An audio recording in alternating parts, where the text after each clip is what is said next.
پیارے بچے، السلام علیکم ورحمۃ اللہ وبرکاتہ۔ بہارستانی اردو کلاس 5، اور کل آپ نے پڑھا گرو نانک دیو جی کے بارے میں۔ ہم نے کل پیج نمبر 58 کا جو ہے کچھ پیراگراف پڑھے، آج اس کے آگے پڑھتے ہیں۔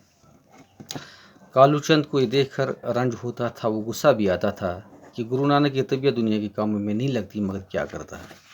کالو چند جو ہے یہ گرو نانک دیو جی کے پتا جی ہیں، ان کے والد ہیں۔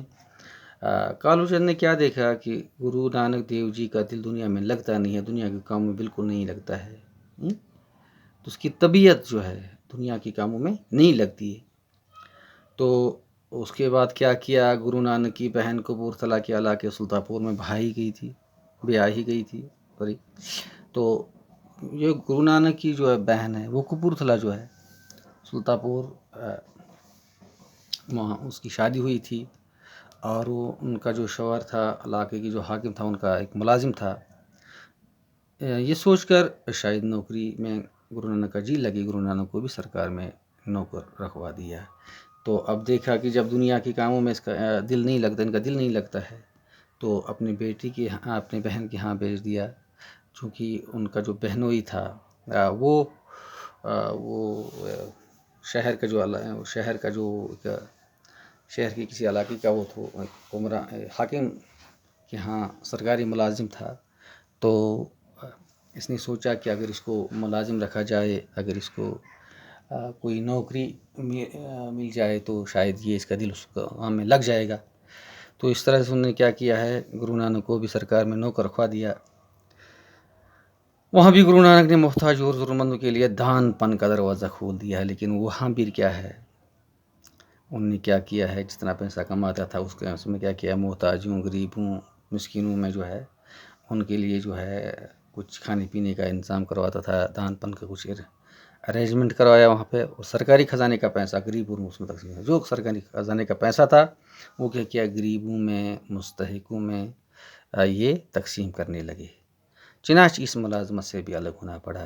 ظاہر ہے کہ جب کوئی ڈھنگ سے کام نہیں کرتا ہے تو اسے ملازم جو امپلائر ہوتا ہے وہ اسے کام پر رکھتا نہیں ہے، کیونکہ اسے نفع سے مطلب ہوتا ہے جب کو نفع ملا نہیں، جب کام ہوا نہیں کسی سے ڈھنگ سے، تو پھر ظاہر ہے کہ اسے خلاصی دیتا ہے، اس کو وہاں سے نکال دیتا ہے۔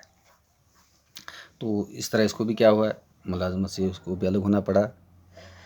گرو نانک کی یہ رنگ ڈھنگ دیکھ کر ان کے والد نے سوچا کہ گرو نانک کی شادی کر دی جائے، گرہستی کا بوجھ پڑی تو اس طرح روپیہ پیسہ خرچ کرنا چھوڑ دے۔ ان نے گرو نانک کی شادی کر دی۔ اب دوسرا طریقہ جو ان کے پاس موجود تھا، دوسرا آپشن موجود تھا کہ اس کا دل کیسے دنیا میں لگے، دنیا کے کاموں میں لگے، کیسے یہ 4 آنے کمانے کے قابل ہو جائے، اور جیسے 4 آنے کمانا تو الگ بات ہے، لیکن پھر پیسہ تھوڑا کم خرچ کرنا، پیسہ بچا کے رکھنا، پیسہ کمانا۔ تو اس لیے انہیں کیا سوچا کہ اس کی شادی کیوں نہ کی جائے۔ تو اس طرح سے ان کی شادی بھی کر دی گئی، کیونکہ جب کسی کو گرہستی گھر بار کا جو ہے بوجھ بڑھ جاتا ہے تو وہ پیسہ کم خرچ کرتا ہے، وہ پیسہ بچاتا ہے اپنے عیال کے لیے، ٹھیک ہے نا۔ گرو نانک کی شادی ہو گئی، 2 بچے بھی ہوئے، لیکن گرو نانک کا دل گرہستی میں نہ لگا۔ شادی ہوئی، بچے بھی ہوئے، بیوی بھی ملی، لیکن پھر وہی کا وہی، دل نہیں لگتا۔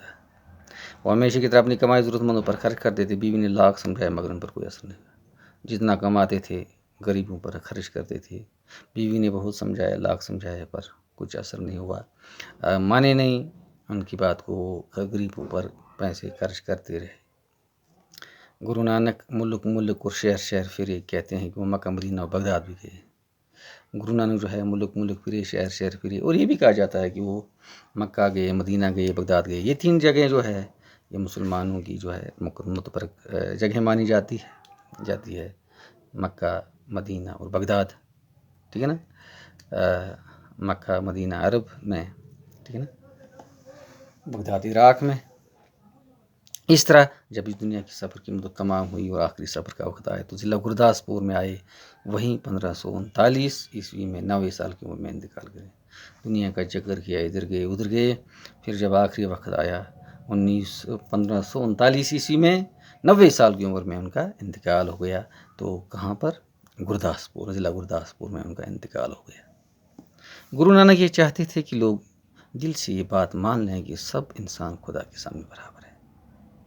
گرو نانک کا ایک یہ ان کی خواہش تھی، یہ چاہتے تھے کہ سب لوگ یہ بات مان جائیں کہ انسان جو ہے خدا کے سامنے برابر ہے، اس میں کوئی ذات پات کا فرق نہیں ہے، کوئی بڑا نہیں، کوئی چھوٹا نہیں، کوئی امیر نہیں، کوئی غریب نہیں، اللہ کے سامنے سب برابر ہیں۔ وہ کہتے تھے کہ بڑا وہی ہے جو اچھے کام کرے، دوسروں کی خدمت کرے۔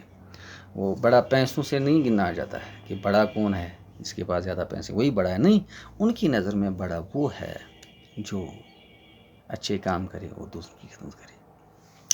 پنجاب کے کسانوں میں ان کی تعلیمات بہت پھیلی اور رفتہ رفتہ یہ مذہب بنتی گئے۔ ان کو ماننے والے سکھ کہلائے۔ وہ پنجاب میں جو ہے گرداسپور میں، چونکہ ان کا یہ وہیں پر یہ وفات پا گئے ہیں، ٹھیک ہے۔ تو ان کی تعلیم جو ہے پنجاب میں بہت پھیلی اور رفتہ رفتہ یہ مذہب بن گیا، اور ان کے ماننے والے جو ہیں سکھ کہلائے۔ گرو نانک اور دوسرے بزرگوں کی باتیں ایک کتاب میں جمع کی گئی۔ اس کتاب کا نام گرو گرنتھ صاحب ہے۔ اور گرو نانک نے کیا کہا، ان کی تعلیمات کیا تھی، انہوں نے کب کہاں کیا لکھا، کب کہاں کیا بولا، تو ایک کتاب میں اس کو ایک کتابی شکل دی گئی ہے، اور جس کا نام ہے گرو گرنتھ صاحب۔ ان کی مقدس کتاب ہے، سکھوں کی مقدس کتاب ہے۔ تو یہی سکھوں کی مقدس پویتر کتاب ہے، سکھوں کی ایک کتاب جو مقدس ہے، جو پویتر ہے ان کے نزدیک میں، وہ ہے یہی کتاب، جن میں ان کے کارنامے یا ان کی باتیں درج ہیں، اور اسی کو پویتر مانتے ہیں، مقدس مانتے ہیں، یعنی گرو گرنتھ صاحب، ٹھیک ہے۔ اب دیکھیں جی، ہم پہلے لے لیں گے اس کا، اگر ہم خلاصہ پورے کا کریں گے تو ہم دیکھیں گے کہ گرو نانک جو ہے انہوں نے کیا، لوگوں نے جو ہے ایک نئے مذہب کی بنیاد جو ڈالی گئی ہے، وہ سکھ مذہب کی، ان کے بانی ہے گرو نانک دیو جی۔ نمبر 1، گرو نانک دیو جی جو ہے وہ پنجاب میں پیدا ہوئے، ان کی پیدائش پنجاب میں ہوئی، ننکانہ صاحب آج اس کا نام ہے ننکانہ صاحب، پاکستان لاہور میں۔ تو ان کا نام تھا گرو نانک دیو جی۔ گرو نانک دیو جی کے والد کا نام تھا کالو چند۔ کالو چند چونکہ نانا کے گھر، ان کی جو گرو نانک کی بڑی پیدائش جو ہے نانا کے گھر ہوئی ہے، تو اس لیے ان کو کہتے ہیں نانا کی یا نانکی کہتے ہیں، ٹھیک ہے نا۔ تو ان کا کیا کام تھا، یہ زیادہ تر جو ہوتا ہے غریبوں کی مدد کرتے تھے، اور لاسٹ میں جو ہوتا ہے وہ ہے 1539 میں ان کا انتقال ہو گیا۔ آج کے لیے اتنا ہی، اپنا خیال رکھیے، السلام علیکم۔